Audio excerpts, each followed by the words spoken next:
This is a long meeting between the French and Russian presidents, much longer than anybody anticipated, 2.25 hours in all, in which they discussed all the main issues and seemed to find common language, seemed to appreciate each other's direct approach. I think one thing that was interesting too was the attempt by Emmanuel Macron that had been discussed beforehand by many European leaders on the need to try and keep Russia turned towards Europe, to try and persuade Russia that its natural allies, that its natural home, if you like, is Europe, at a time when Russia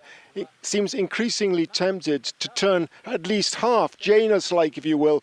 towards Asia and towards China in particular. Other than that, the key issues obviously were discussed: Iran, Syria, Ukraine, human rights. On Iran, there seems to be a real convergence between Russia and France, particularly now that the United States has pulled out of the nuclear deal with Iran. Both sides, however, do regard some sort of necessity to move forward on the areas of ballistic missile testing by the Iranians, on regional interference by the Iranians in Syria, Iraq, and Lebanon and Yemen, and also on what happens after 2025 when this deal runs out.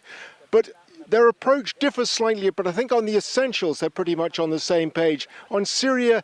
some convergence as well, with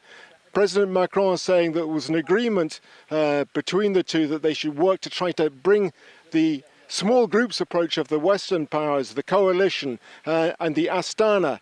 process backed by Russia, Turkey and Iran closer together. On Ukraine, not very much progress, it has to be said. Russia blaming the Ukrainians entirely for the failure of progress on the Minsk agreement, the roadmap, if you like, for bringing peace to Donbass.